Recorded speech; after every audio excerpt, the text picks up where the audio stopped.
In today's video, I am going to be breaking down Johnny Juzang and how he plays basketball and how he will be a great fit in the NBA. So let's get down, let's check out Johnny Juzang.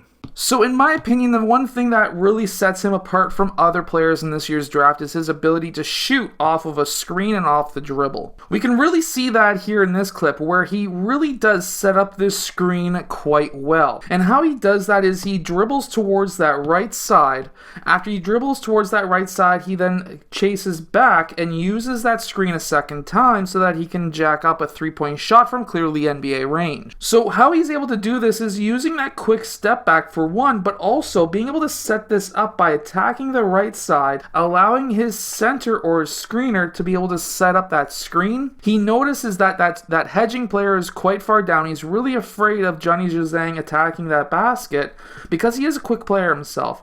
And then when he does attack, he notices that the defender's butt is way down and he's looking for Johnny Juzang to drive towards the basket. His own defender goes underneath the screen as well, which then allows Johnny Juzang to jack up that three-point shot from clearly NBA range. So by being able to use screens, that's going to really set him apart, especially because the NBA uses a ton of screens as well. He's also able to set up shots for himself as well by using pin-down screens to get that mid-range shot, especially in traffic with two players really sort of trying to defend his shot there. He's also able to break down defenders with a dribble, able to do quick crossovers to be able to pull up for mid-range shots.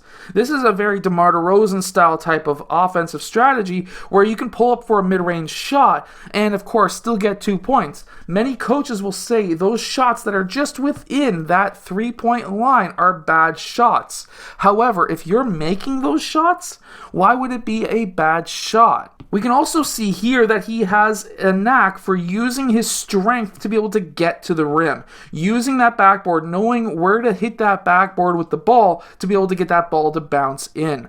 Remember, you have a whole backboard to use. Use the whole backboard. The higher you get it, the harder that shot's going to be to block. Things like that. He can also spot up and shoot as well. He's a very potent offensive threat. So for any teams looking for a spot up shooter, he is definitely the guy that you want drafted onto your team. Now, if you're a coach, this is actually a pretty good play. So you can have a guy who cuts baseline, you have another guy from the wing on that same side who attacks the key, which then collapses the defense and leaves your shooter wide open.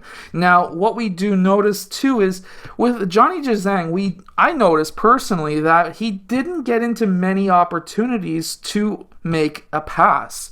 He was really only a spot up shooter or somebody who could take his man one-on-one towards the basket or for a mid-range shot. I would really like to see him hitting a lot more passes and into passing options and situations in the NBA. But it's really concerning that he wasn't put in those positions. Here again, we see him in that position to get that shot. Here he does, however, pass the ball, and it's a really nicely placed pass as well. So he can make those passes, so I'm not saying that's a negative, but he can make them. But he is definitely basically a shoot first player, 100% shoot first, pass second. But something that I haven't really talked about yet is his ability to chase down that offensive rebound. He is still hungry for those rebounds. Rebounds pay the bills, believe me. He's also a very competent defender as well, able to block some players' mid-range shots or even when those players attack the basket. He is still a pretty confident defender as well. But let's not forget the reason why you would be drafting Johnny Juzang is his offensive ability. His ability to get to the rim no matter what, his ability to shoot, his ability to spot up shot and use the screen and roll to get his own shot. He is a very good offensive player. However, Johnny Juzang is most likely going to be drafted to a team who is, of course, a playoff contending team.